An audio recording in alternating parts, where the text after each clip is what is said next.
Without further ado, to be mindful of our time, I'm going to ask Rachel to come on back up here. She's going to go through here and tell us a little bit about the strategies to deal that they have with on the Metro. Okay, great. Thank you. So I apologize to get up and talk at you some more. I know for an hour and 15 minutes. But I did, part of the beauty of this morning is that we've sparked a lot of interest, a lot of identified some opportunities, some gaps. And the nice thing about doing that in the context of a health plan like CareOregon is that this is a health plan which can help to now bounce some of those resources back to you. Sort of, it's not that sometimes you go to these learning opportunities, you're like, oh, that's all great, but then I go back to my practice and nothing changes and I'm still trying to implement this on my own. And so what I want to share with you a little bit is what this chronic pain and chemical dependency task force has been up to for the CareOregon Metro. And if the term CareOregon Metro doesn't make any sense to you, it's just those clinics kind of, again, within the Portland Metro region which have CareOregon members in them. And we have a clinical work group that meets once a month, which is comprised of some of the bigger health systems that have a lot of CareOregon members. Legacy, OHSU, Central City is there, so on and so forth. And so we brought together an interdisciplinary team, actually starting in the summer of 2015, to think about not just we've got probably these dose limits coming, but also we have an opioid epidemic that we also need to deal with around substance abuse, and what can we do as a health plan to help with that collaboratively. So the idea, this is just a lot of words, but the idea that we came up with is that we don't think, as we've learned today, there's no single intervention to say, hi, if we give everybody physical therapy, problem solved. Like, we know that's not going to happen. That really at the core of what we wanted to try to design to resource our clinics and our members with this was really around patient-centered care, around building motivation and engagement. We have, at the clinic where I work, it is like a cornucopia of acupuncture and occupational therapy and yoga and wellness, and I can lay out this big banquet of things for patients all the time. And if they're not both me, but also the patient is not motivated and invested and bought in, then it doesn't matter. It doesn't matter if I've got Shangri-La for them to go to. And so we really wanted to focus on how do you try to build a patient-centered and both patient-centered and population-based approach to this. So we came up with 4 key recommendations. One is, in the spirit of building patient motivation, I'll spend the most of the time talking about this, to develop what we call a care management model. Chronic pain is a chronic disease. So is addiction. Just like diabetes, just like depression, just like asthma, we're familiar with doing care management with those conditions. We should really, in this day and age, probably a long time ago, think about chronic pain management in the same care management model. I'm going to spend the next few minutes talking primarily about what that will look like and what that brings to you all.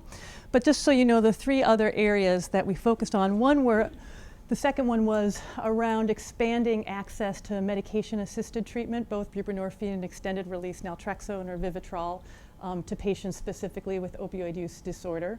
We have a lot of addictions resources in Portland, but you can drive a truck through our gap in access to MAT.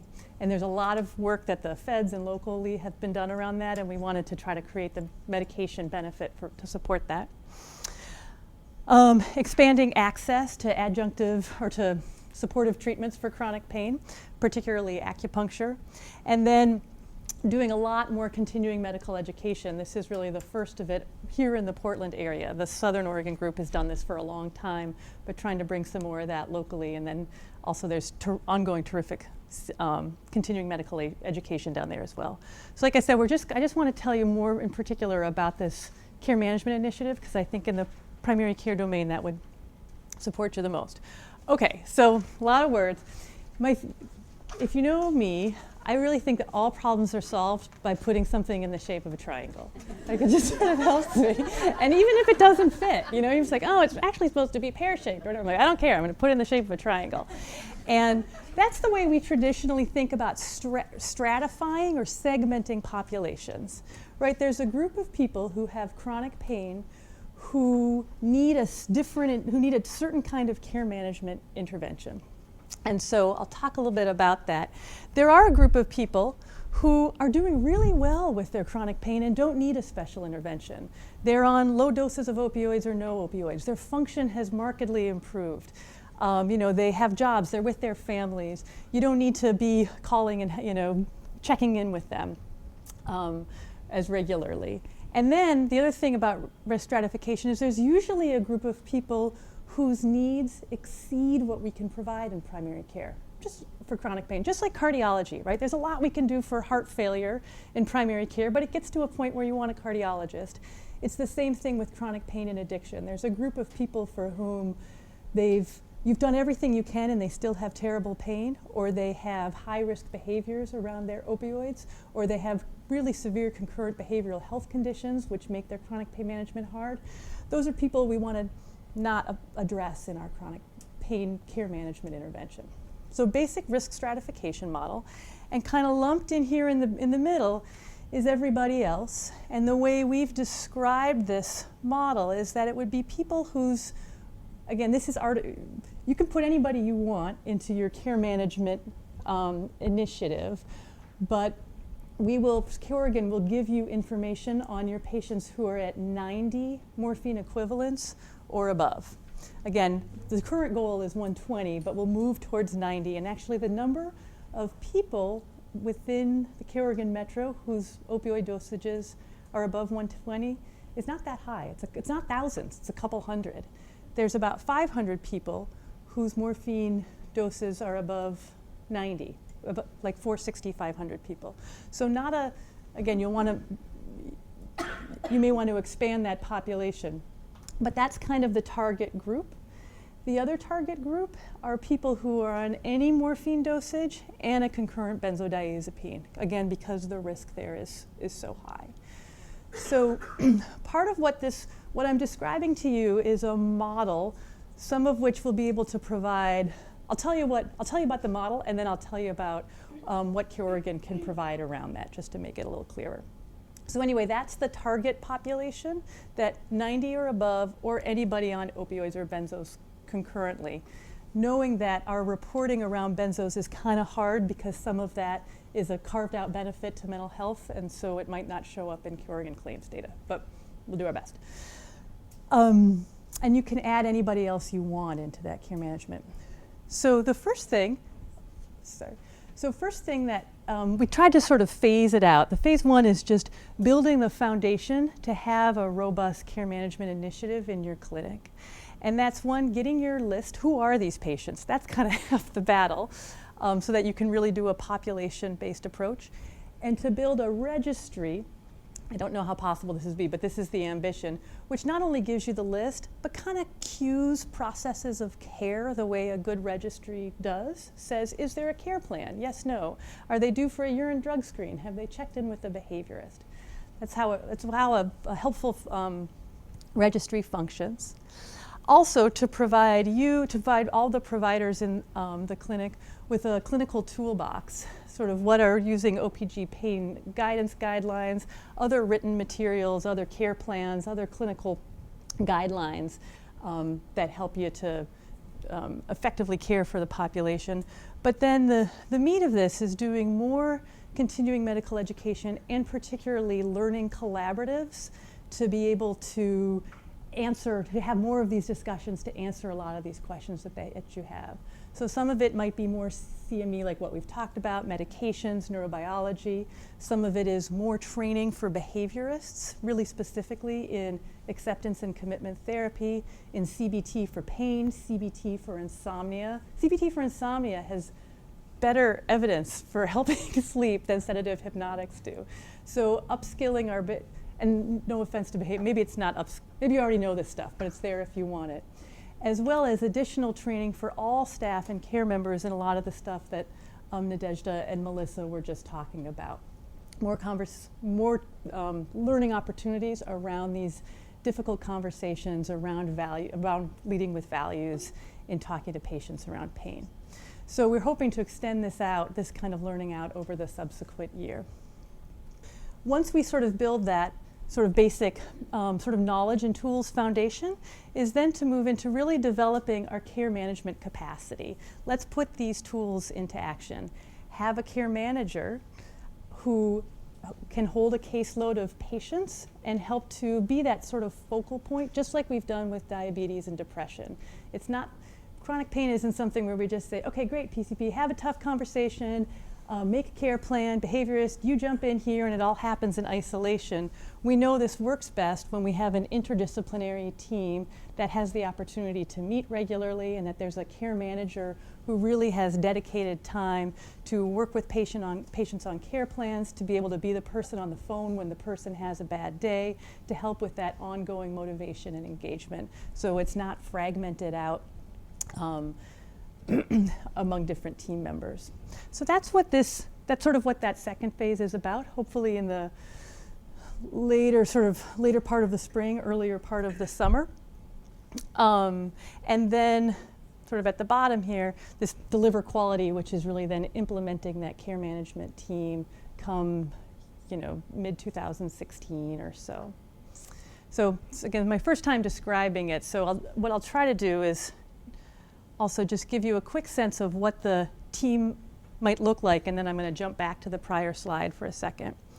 So I won't read all this to you again, it's in your slides, but this was sort of what we roughed out as being a robust care management team that could address could probably manage a caseload of about 50 patients at a time. So a care manager who does, again, that outreach and engagement, kind of works the registry, is there for patients when they have exacerbations. A primary care champion who isn't necessarily the primary care provider for all of those patients, but is kind of the content expert on an interdisciplinary team. So when the team meets regularly and maybe staffs a complex patient, that PCP can say, oh, we might want to try Savella, or we might want to try whatever it is, and can relay that information back to the primary care provider.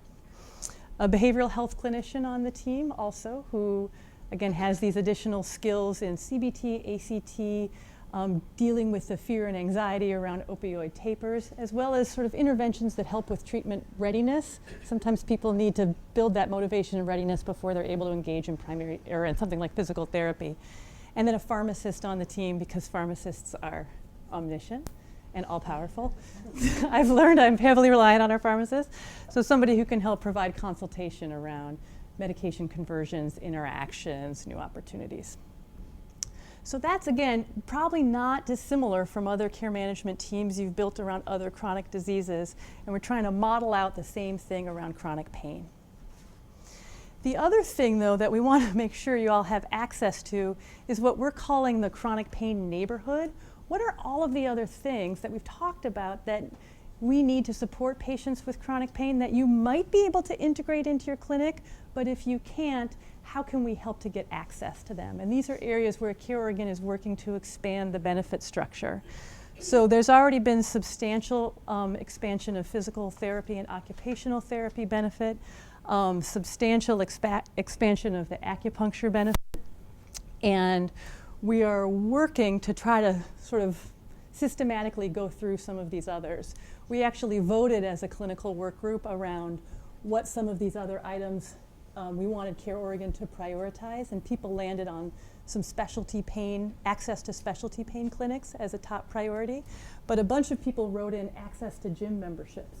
So we're going to try to figure out how to do that.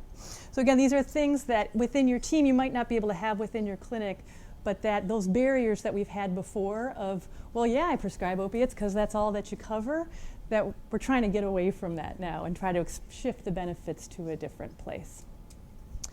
I think the key question here is sort of who gets what, sort of like, oh, we don't have a care manager. And I just want to be perfectly transparent. That's something that we're still trying to sort through as a team and as a task force. Some clinics have a lot more patients at high levels of opioids and have much less internal resource. And so we may resource them a bit more around staffing with a care manager, staffing with a behaviorist. We do, though, have a core set of things that we want everybody to have access to, namely the registry, the clinical toolbox, and these CME and learning collaborative opportunities, as well as all of those benefits over there in the purple box. So the idea is in the beginning of 2016, we'll be coming as, probably not me, but some other folks on the task force will be coming out to some of the clinics which have larger numbers of patients on high opioid dosages in their clinics to try to learn a little bit more about what their individual needs are, provide that one-on-one technical assistance while providing that sort of foundational, those foundational tools and lists to the whole CareOregon Metro population.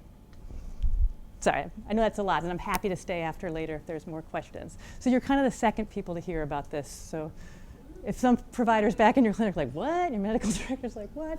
We've only really presented it to the team at the clinical work group, which is this, and if somebody was absent, they didn't hear it. So you're on the breaking edge of news. Providers are going to be like, triangle? Yeah. There's no triangle. Yeah. Exactly. What are you talking about?